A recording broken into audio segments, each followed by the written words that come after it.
Admiral Kang Wu walked into the Grand Council chamber with careful, clumsy steps. His old uniform looked wrinkled and his shoes squeaked on the polished floor. The other members of the Galactic Council barely looked at him as he took his seat in the back corner. This was exactly what he wanted. The massive chamber was filled with representatives from across the galaxy. The Vorthak Empire sat in their heavy black armor, their red eyes glowing in the dim light. Their ships were known throughout the galaxy as the most powerful war machines ever built. Next to them sat the Nexari Collective, their silver skin shining as data streams flowed across their faces. Their technology was so advanced that other species could barely understand it. At the front of the chamber, the ancient Etherians floated in their energy forms, beings who had existed for millions of years and controlled secrets older than most civilizations. "The human representative may speak," announced the council speaker, a tall Etherian whose voice echoed in everyone's mind. Kang Wu stood up slowly, pretending to fumble with his papers. "Thank you, honored speaker. Earth would like to request permission to expand our mining operation in the Outer Ring. We promise to stay away from any important areas and only take what we need." Several council members made sounds of annoyance. The Vorthak war chief, a massive creature called Thorax Prime, let out a low growl. "Humans always asking for scraps. Your species is like small insects picking at crumbs." Kang Wu nodded and smiled weakly. "Yes, war chief. We understand we are still new to the galaxy. We only want to help where we can and learn from the great species like yours." The Nexari representative, known as Processing Unit 7, spoke in a mechanical voice. "Human technology remains primitive. Your fastest ships travel at 0.3 light speed. Your weapons are chemical-based projectiles. Your contribution to galactic defense is minimal." "You are correct," Kang Wu replied, hanging his head in shame. "We know our ships are slow and our weapons are simple. That is why we are grateful that the Council protects us." The truth was very different. Far from Earth, in a hidden research facility built inside a dead moon, Dr. Kim Soo was putting the finishing touches on humanity's greatest secret. The laboratory was massive, stretching deep underground with machines that hummed with power beyond anything the galaxy had ever seen. "How are the tests going?" Kim Soo asked her assistant, Dr. Lee Jae. "Perfect. The new ships can phase through solid matter, and their weapons can delete objects from reality itself." "The aliens have no idea what we can really do," Lee Jae replied, checking his data pad. Kim Soo nodded. For 50 years, humans had been playing a careful game. They showed the galaxy only their oldest, weakest technology, while secretly developing weapons and defenses that made the Council's best equipment look like toys. Every human ship that traveled through Council space was designed to look primitive and weak. Every human colony appeared to struggle with basic survival. Every human representative acted humble and grateful. Back in the council chamber, Ambassador Lee Hana was giving her report. She wore simple clothes and spoke in a nervous voice. "The human colonies in the beta sector are doing well. We have successfully grown enough food to feed our population, and our trade ships are carrying basic goods to nearby systems." What she did not mention was that those trade ships were actually advanced reconnaissance vessels, mapping every military installation and defensive position in Council space. The colonies were not struggling settlements but massive industrial complexes hidden underground, producing weapons and equipment far beyond anything the Council possessed. "Humans seem content with their small role," observed the Etherian Council leader. "They do not seek power or expansion like younger species usually do." "That is because they understand their place," Thorax Prime said with satisfaction. "Weak species must accept protection from strong ones." Kang Wu nodded again. "We are very grateful for the Council's wisdom and protection. Earth has no desire for conflict or power. We only want peace." These words were true, but not in the way the Council understood them. Humans did want peace, but they had learned that peace only came from being strong enough to protect it. The galaxy was full of dangers, and humanity had decided long ago that they would never again be helpless. Captain Park Jun commanded the human patrol fleet, a collection of ships that looked old and barely functional. His bridge was designed to appear cramped and primitive, with sparking control panels and flickering lights. When alien inspectors visited, they saw exactly what humans wanted them to see: a struggling species trying their best with limited resources. "Sir, we have completed our patrol of the Gamma sector," reported his first officer, Lieutenant Ko Yong. "All sensor data has been recorded. Good. Send the information to command. Make sure it looks like a routine maintenance report, Park Jun replied. The routine maintenance report actually contained detailed scans of Vorthak military positions, necessary shield frequencies, and Etherian energy patterns. Human scientists had been studying their protectors for decades, learning their weaknesses and mapping their defenses. Dr. Kim Soo had often wondered if the deception was necessary. Humans could have revealed their true power years ago and taken control of the galaxy. Their technology was centuries ahead of anything the Council possessed. Their military strategy was more advanced than species that had been fighting wars for thousands of years. Their industrial capacity could produce fleets that would dwarf the combined forces of the entire galaxy. But humanity had learned from Earth's history. Every time a powerful civilization revealed its strength too early, it faced immediate attack from all sides. Fear made enemies out of potential allies. The galaxy needed to see humans as harmless until the moment when humanity chose to reveal the truth. That moment was coming soon. Reports from the galaxy's edge spoke of something dark moving through the stars, consuming everything in its path. The Council's greatest military minds were beginning to worry about threats they could not understand or fight. When that time came, humanity would be ready. They had spent decades preparing for the day when the galaxy would need saving. And when it happened, everyone would finally understand what humans were truly capable of. For now, Admiral Kang Wu continued to play his role, asking for scraps and acting grateful for protection. But deep in human space, mighty fleets waited in silence, and weapons that could reshape reality itself stood ready for the day when humanity would finally stop pretending to be weak. The first reports came from the Outer Rim, where small colonies often went silent for weeks without anyone worrying. But when an entire star system stopped sending signals, the Galactic Council began to pay attention. The Kepler 442 system has gone completely dark, announced Processing Unit 7, the Nixari representative. Data streams flowed across its silver face as it processed incoming information. No communication signals, no ship traffic, no energy readings at all. War Chief Thorax Prime leaned forward in his massive chair. Pirates? Rebellion? Negative. Long-range scans show the system still exists, but there are no signs of civilization. No cities, no ships, no orbital stations. Everything is simply gone. Admiral Kang Wu sat in his corner seat, listening carefully while pretending to read through boring human trade reports. His expression showed mild concern, the kind a weak species might have when hearing about distant troubles. That did not affect them. Perhaps we should send a scout ship to investigate, suggested the Etherian Council leader. The Vorthak Empire will handle this, Thorax Prime declared. We will send a war fleet to destroy whatever threat dares to challenge the Council. 3 days later, the Vorthak war fleet reached the Kepler 442 system. What they found made even their battle-hardened warriors feel cold fear. The planets were still there, but they were completely empty. Cities that had housed millions were gone, leaving only bare rock. Massive orbital stations had vanished without leaving any debris.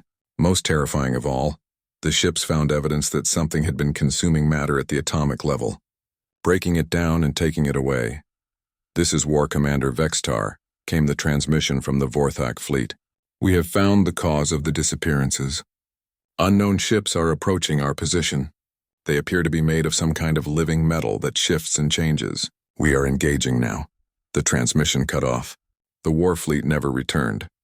General Yoon Tae sat in his office on Earth, reading the classified reports that human intelligence had gathered. His face remained calm, but inside he felt the familiar tension that came before a great storm. The threat they had been preparing for was finally here. "Sir, we have confirmation from our deep space sensors," reported his aide, Commander Choi Bin. "The enemy fleet is approximately 10,000 ships strong, and they are consuming everything in their path. They convert matter into more ships, growing stronger with each system they attack." "Any weaknesses?" Yuntai asked. Dr. Shin Yuri's xenobiology team is studying the remains from the Vorthak encounter. Initial results suggest the enemy uses quantum-level consumption technology, but there may be a way to disrupt their molecular bonds. Yuntai nodded. This was what humanity had spent decades preparing for. Not the Vorthak, not the Nixari, not even the ancient Etherians. Something from outside the galaxy. Something that would force humanity to reveal what they really were. The next council meeting was filled with panic. 3 more star systems had gone silent and the pattern was becoming clear. The enemy was moving toward the galaxy's core, consuming everything in a straight line. "We must mobilize every ship in the galaxy," declared Thorax Prime. "The Vorthak Empire commands the largest fleet. We will lead the defense." Vorthak ships proved ineffective. Processing Unit 7 responded. "Nexari technology may be better suited to combat this threat. Our shields are the most advanced in the galaxy. Both of your technologies are children's toys compared to the wisdom of the Etherians," the council leader said coldly. "We will deploy our ancient weapons, devices that once destroyed entire species." Admiral Kang Wu raised his hand timidly. "Honored council members, humanity would like to offer our assistance. We know our ships are not powerful, but we have some experience with evacuation procedures. Perhaps we could help move civilians to safety." The 3 major powers barely glanced at him. "Humans can assist with cleanup after we destroy this threat," Thorax Prime said dismissively. But the enemy fleet, which the council had started calling the Harbinger Swarm, could not be stopped. The Vorthak sent their most powerful battle groups, ships armed with weapons that could crack planets in half. The Harbingers absorbed the weapons' fire and used the energy to create more ships. Vorthak warriors who had never known defeat watched in horror as their mighty vessels were consumed and turned against them. The Nexari tried next, deploying shields that could supposedly stop any attack and weapons that targeted enemy technology directly. The Harbingers simply phased through the shields as if they were not there, and consumed the Nexari ships faster than they could escape.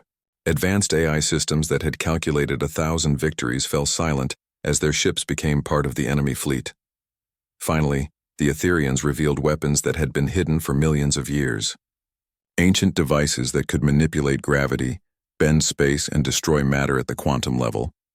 For a brief moment it seemed like the Harbingers might finally be stopped. But whatever civilization had created them had prepared for such weapons. The ancient technology slowed them down but could not stop. Them Captain Park Jun received his new orders while his primitive patrol fleet was conducting routine operations near the Council's main defense line. His ships looked as old and helpless as ever, but hidden scanners were recording everything about the Harbinger technology. "Sir, Dr. Kim Su's team has analyzed the Harbinger ships," reported Lieutenant Ko Yong. "They consume matter by breaking down molecular bonds, but our quantum phase technology should be able to disrupt their consumption process." "Good.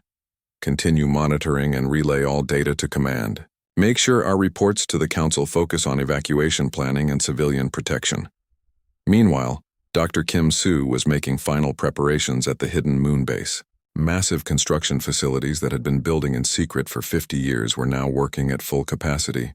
Ships that existed partially outside normal space were rolling off production lines. Weapons that could edit reality itself were being loaded onto vessels that could appear and disappear at will. "How many ships will be ready?" asked Admiral Lim Sol, the true commander of humanity's military forces. 50,000 vessels by the time the Harbingers reach the core systems, Kim Su replied.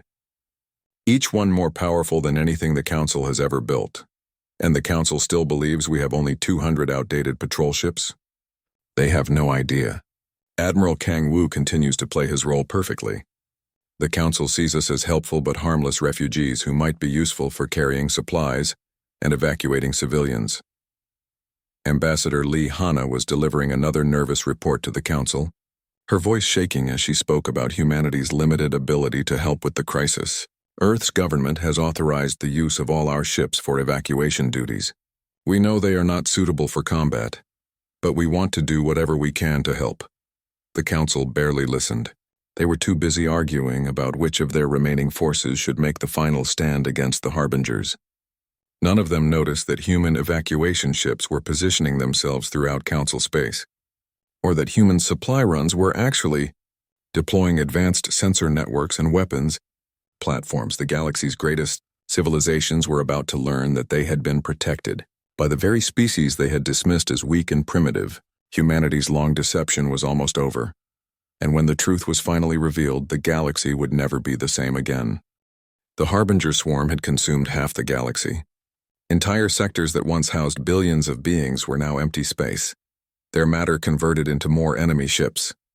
The Galactic Council's emergency sessions had become scenes of barely controlled panic as their greatest military Powers proved useless against the advancing threat. 17 more systems have gone dark in the past week, reported Processing Unit 7, its usual mechanical calm replaced by something that might have been fear. At current consumption rates, the Harbingers will reach the core worlds in 37 days. War Chief Thorax Prime slammed his massive fist on the council table. This is impossible. The Vorthak Empire has ruled through strength for 10,000 years. Our weapons have never failed to destroy any enemy. Your weapons were consumed and turned against you, the Etherian council leader observed with cold anger, as were ours. These Harbingers possess technology beyond our understanding. The chamber fell silent. For the first time in galactic history, the three great powers had no solutions. Their combined fleets, which once seemed unlimited, were now reduced to desperate remnants hiding behind increasingly useless defensive lines. Chancellor No Sung, humanity's official representative, sat quietly in the observer section. He had replaced Ambassador Lihana when the crisis became severe enough to require higher-level human involvement. Like all human representatives, he appeared nervous and out of place among the galaxy's true powers. Perhaps, he said hesitantly, Earth could offer more assistance. We understand our capabilities are limited, but we have been studying the enemy's patterns. Our scientists might have some insights. Thorax Prime turned his burning red eyes toward the human. What could your primitive minds understand that we cannot? No Sung flinched appropriately. Nothing of military value, of course. But we have experience with efficient resource management. During our early space expansion, we faced similar challenges with supply lines and evacuation procedures. Processing Unit 7's data streams flickered. Human suggestions would be analyzed if they contain useful information. Our researchers have noticed that the Harbingers seem to follow predictable consumption patterns, No Sung continued. If we could coordinate a strategic withdrawal of all remaining civilian populations while simultaneously, he went on to outline what appeared to be a desperate evacuation plan, using human ships to ferry refugees while the Council's remaining forces made a final stand. What he did not mention was that his evacuation plan would position human vessels at every strategic point in Council space, giving them complete intelligence about defensive positions, fleet locations, and critical infrastructure. Colonel Bakhai received the new orders aboard her command ship, one of hundreds of human vessels that appeared to be converted cargo haulers pressed into emergency service. Her bridge was designed to look crowded and makeshift, with exposed cables and jury-rigged equipment that would convince any alien inspector that humans were doing their best with inadequate resources. Ma'am, the Council has approved our evacuation protocols, reported Major Song Ki. We now have authorization to enter every major system in Council space. Excellent. Deploy the real sensor packages while maintaining the civilian evacuation cover. I want complete tactical maps of every defensive position before the Harbingers arrive. What the Council saw as a desperate attempt by humans to help save refugees was actually the final phase of humanity's intelligence gathering. Human ships that had spent decades mapping the galaxy's defenses now had official permission to go anywhere and scan everything. Professor Oh Jun was presenting his theoretical research to a joint session of Council scientists. His presentation focused on quantum disruption technology, which he claimed human researchers had been studying as a possible way to improve their primitive weapons. The mathematics suggest that if we could generate a specific frequency resonance, it might be possible to disrupt the Harbinger's molecular consumption process, he explained, showing complex equations on the display screen. Of course, this is purely theoretical. Human technology lacks the power sources necessary to generate such frequencies. The alien scientist studied his work with growing excitement. The Nexari in particular seemed impressed by the mathematical elegance of the solution. This research shows promise, admitted Processing Unit 7. With proper Nexari technology, such frequencies could be generated. The Vorthak Empire possesses the firepower to deliver such weapons, added War Commander Zethkor, one of Thorax Prime's surviving officers. What they did not know was that Professor Ojun's theoretical research was based on 50 years of practical development. Human ships already carried quantum disruption weapons far more advanced than anything the Council could build, even if they had centuries to develop the technology. Dr. Kim Soo watched the Council's desperate preparations from her hidden command center. Massive screens showed the real positions of every ship in the galaxy, both the enemy fleet and the Council's remaining forces. Human intelligence networks had penetrated every major military command, giving humanity complete awareness of the galaxy's defensive capabilities. "How long until the Council realizes their final plan won't work?" asked General Wan Q, commander of humanity's ground forces. "They will discover the truth when the Harbingers reach the Nexus system," Kim Soo replied. "The Council is planning to make their final stand there, using every remaining ship and weapon they possess. They believe they can channel the Harbingers into a single system and destroy them with concentrated firepower. And when that fails, then humanity will finally stop pretending to be weak." The Council's final plan was desperate but logical. They would evacuate all remaining civilizations to the far edges of the galaxy, while concentrating every military asset at the Nexus system, a strategic location with only one approach route. When the Harbingers arrived, they would face the combined might of 3 galactic civilizations in a battle that would determine the fate of all intelligent life. Admiral Kang Wu attended the final strategy meeting, still playing his role as the bumbling human representative. The Council had assigned humanity a crucial support role, maintaining communication networks and providing supply runs to the main battle fleet. "The human contribution will be essential to our success," Thorax Prime announced, though his tone suggested he was simply being polite. "Your people's dedication to supporting the greater good honors your species." Kang Wu bowed deeply. "Earth is grateful for the opportunity to serve the Council. We know our ships cannot fight these monsters, but we will do everything possible to support your brave warriors." What he did not mention was that human communication networks were actually quantum-encrypted command systems that would coordinate the most advanced military operation in galactic history. The supply runs would deploy weapons and defensive systems that would make the Council's combined arsenal look like ancient spears and shields. As the Council prepared for what they believed would be the galaxy's final battle, humanity made its own preparations. Hidden fleets began moving toward the Nexus system, traveling through dimensional phases that made them invisible to any known scanning technology. Weapons that could rewrite the laws of physics were armed and ready. Soldiers equipped with technology that existed partially outside normal spacetime prepared for deployment. The galaxy's greatest powers had no idea that their weakest member was about to become its savior. For 50 years, humanity had watched civilizations rise and fall while pretending to be helpless observers. That age was ending. Soon, the galaxy would see what humans could really do when they stopped hiding their strength. The Harbinger swarm had consumed countless worlds and fleets, but they had never faced anything like humanity's true military power. The moment of revelation was only days away, and when it came, the galaxy would finally understand that Earth's children had grown far beyond what anyone had imagined possible. The Nexus system had become the galaxy's final fortress.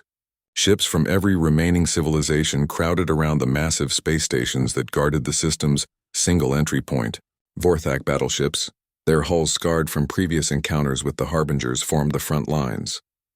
Behind them, Nexari vessels hummed with barely contained energy as their weapons charged to maximum power. At the rear, ancient Etherian ships floated like ghostly guardians, their crews preparing weapons that had slept for millions of years. Fleet Admiral Lim Sol watched the Council's preparations from her flagship's command center, hidden in dimensional space where no alien scanner could detect it. Around her, 50,000 human ships waited in perfect silence, their crews ready for the moment when humanity would finally reveal its true nature. "The Council fleet is in position," reported Captain Seo Min from the bridge of the Indomitable, humanity's most advanced warship. "All alien forces are concentrated in the defensive line, exactly as planned." "And our ships?" Lim Sol asked. "Deployed throughout the system in quantum stealth. The aliens have no idea we're here." Lim Sol nodded.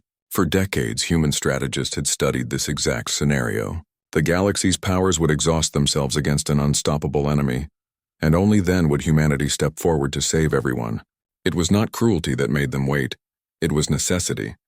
The galaxy needed to see absolute proof that their old ways of thinking about power were obsolete. The Harbinger swarm appeared at the edge of the system like a dark tide. Thousands of ships, each one built from the consumed matter of entire civilizations, moved in perfect coordination. Their hulls shifted and flowed like living metal, and energy readings showed power levels that defied known physics. War Chief Thorax Prime stood on the bridge of his flagship, the Destroyer of Worlds. Around him, his officers prepared for what they all knew would be their final battle. All ships prepare to engage. Today we show these monsters what it means to face the might of the Vorthak Empire. The first exchange of fire lit up the system like a new star. Vorthak weapons that could shatter moons struck the Harbinger fleet with enough force to destroy solar systems. For a moment it seemed like the desperate plan might work. Several enemy ships were damaged, their flowing hulls crackling with energy discharges. But the celebration lasted only seconds. The damaged Harbinger ships began to repair themselves, drawing matter from nearby asteroids and space debris. Worse, they started to adapt to the Vorthak weapons, their hulls changing composition to absorb and redirect the energy attacks. Impossible, Thorax Prime roared. Nothing can withstand the full power of a Vorthak warfleet. The Harbingers responded by unleashing their own weapons. Beams of pure consumption energy struck the Vorthak ships, and entire sections of hull simply ceased to exist, their matter broken down and absorbed by the enemy fleet. Warriors who had conquered half the galaxy watched in horror as their mightiest vessels were consumed and converted into more Harbinger ships. Processing Unit 7 coordinated the Nexari response from its command vessel. All units deploy maximum shield strength and engage with quantum disruptors. The Nexari ships surrounded themselves with energy barriers that could supposedly stop any attack while firing weapons, designed to tear apart matter at the subatomic level. For a brief moment, their shields held against the consumption beams, and their weapons seemed to cause real damage to the enemy fleet. But the Harbingers learned fast. Within minutes, they had analyzed the Nexari shield frequencies and began phasing their attacks through the barriers as if they did not exist. The quantum disruptors, which had never failed to destroy their targets, were simply absorbed and their energy converted into more enemy weapons. This cannot be happening, Processing Unit 7 transmitted as its ship's shields collapsed. Nexari technology is the most advanced in the galaxy. The ancient Etherians made their move as the other fleets crumbled around them. Ships that looked like crystalline works of art began to glow with power older than most civilizations. When they fired, reality itself seemed to bend and twist around their weapons. Space-time warped, gravity reversed, and several Harbinger ships were crushed out of existence by forces that manipulated the fundamental laws of physics. At last, whispered the Etherian Council leader from its energy form, the old weapons remember their purpose. For several minutes it seemed like the ancient technology might turn the tide. The Harbingers slowed their advance, apparently struggling to adapt to weapons that operated outside normal physics. But whatever race had created the swarm had planned for this possibility too. The enemy ships began to emit frequencies that disrupted the Etherian technology, causing the ancient weapons to shut down one by one. Admiral Kang Wu sat in the Council's command center, maintaining his cover as the bumbling human observer, even as he watched the galaxy's greatest powers crumble before his eyes. His face showed appropriate concern and fear, but inside he felt only sadness that so many beings had to die to prove what humanity already knew. This is impossible. Thorax Prime's voice crackled over the communication system as his flagship was consumed. How can any enemy be this powerful? All fleets are retreating, reported Processing Unit 7, its mechanical voice distorted by damage to its ship's systems. We have lost 70% of our combined forces. The enemy continues to grow stronger. The Etherian Council leader's final transmission was barely a whisper. Forgive us. We have failed you all. That was when humanity finally acted. All ships decloak. Fleet Admiral Limsol commanded. It's time. Across the Nexus system, 50,000 human vessels materialized from quantum stealth. They appeared everywhere at once, surrounding the Harbinger fleet, positioned behind the enemy ships, emerging from dimensional space like ghosts becoming solid. Each human ship was sleek and beautiful, their hulls made from materials that seemed to exist in multiple dimensions simultaneously. The effect on the surviving Council forces was immediate and complete silence. Every communication channel went quiet as alien minds struggled to process what they were seeing. The humans, the weak and primitive species that everyone had dismissed, had just revealed a fleet larger and more advanced than anything the galaxy had ever imagined. Captain Seo Min opened a communication channel that reached every ship in the system. Her voice was calm and confident. Nothing like the nervous human representatives the aliens were used to hearing. "This is Captain Seo Min of the human vessel Indomitable. To all Harbinger units, you have made a mistake. You believed this galaxy was defenseless because you defeated its children, but you have not yet faced its guardians." The Harbinger swarm turned toward the human fleet, their ships flowing like liquid metal as they prepared to consume this new threat. They had devoured the technology of countless civilizations, and each victory had made them stronger. They had no reason to fear these newcomers. They were about to learn why they should have stayed in the dark between galaxies where they belonged. General Wan Q smiled as his assault ships prepared to engage. After 50 years of hiding humanity's strength, the galaxy was about to see what Earth's children could really do when they stopped pretending to be weak. The real battle was about to begin. The first human weapon fired changed everything the galaxy thought it knew about warfare. Captain Seo Min's ship, the Indomitable, targeted the largest Harbinger vessel with something the human military called a reality editor. The weapon did not destroy the enemy ship. It simply decided that the ship had never existed in the first place. One moment there was a massive Harbinger battleship consuming everything around it. The next moment there was empty space, and even the light that had reflected off the ship's hull vanished as if it had never been there. What just happened? Processing Unit 7 transmitted from its damaged Nexari vessel. "Where did that ship go?" "It's gone," Admiral Kang Wu replied, dropping his act of nervous confusion for the first time in 50 years. His voice was calm and professional. "Our weapons don't just destroy matter. They edit it out of reality itself." The surviving Council forces watched in stunned silence as the human fleet engaged the Harbinger swarm. Nothing they had seen in a lifetime of galactic warfare had prepared them for this. Human ships phased in and out of existence, moving through space in ways that violated every known law of physics. When Harbinger consumption beams struck them, the energy passed right through their hulls as if the ships existed in a different dimension. "All human vessels, engage at will," Fleet Admiral Lim Sol commanded from her flagship. "Show them what happens when they threaten our galaxy." The battle that followed was unlike anything in recorded history. Human weapons that manipulated quantum reality struck Harbinger ships, unmaking them at the molecular level.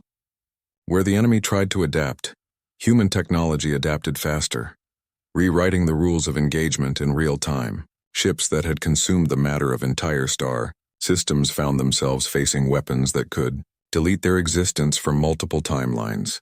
Simultaneously, General 1Q led the assault from his command ship, watching as humanity's true military power was finally unleashed. "Target their core ships. Don't let any of them escape to spread word of our capabilities." The Harbingers tried to retreat, but they found their path blocked by human vessels that seemed to appear from nowhere. Ships that moments before had been consuming Council fleets now found themselves surrounded by technology so advanced that their adaptive systems could not even understand how it worked. "This is impossible," transmitted one of the surviving Vorthak commanders. "How did humans develop such technology? How long have you been hiding this power?" President An Hyo's voice answered from the human flagship. "Until this moment, the galaxy had not even known Earth had a president. We have been preparing for 73 years. Since the day we first encountered the galactic community, we knew that threats like this would eventually come. We chose to appear weak so that we could study our enemies and prepare for the moment when strength would be necessary." The last Harbinger ship was deleted from existence exactly 6 hours and 17 minutes after the human fleet revealed itself. The weapon that destroyed it was called a temporal cascade, which removed the target from all possible timelines. The ship did not just die, it became impossible for it to have ever existed. Complete silence filled the Nexus system. 50,000 human ships floated in perfect formation, while the surviving Council forces tried to process what they had witnessed. The species they had dismissed as primitive newcomers had just eliminated a threat that had consumed half the galaxy in a matter of hours. Admiral Park Soo, who had spent decades commanding primitive human patrol ships, opened a general communication channel. "This is Admiral Park Soo of the Human Space Navy. All Council forces are ordered to stand down and prepare for new operational protocols." "Ordered?" War Chief Thorax Prime's voice was barely a whisper. "By what authority do humans give orders to the Galactic Council?" "By the authority of absolute superiority," President An Hyo replied simply.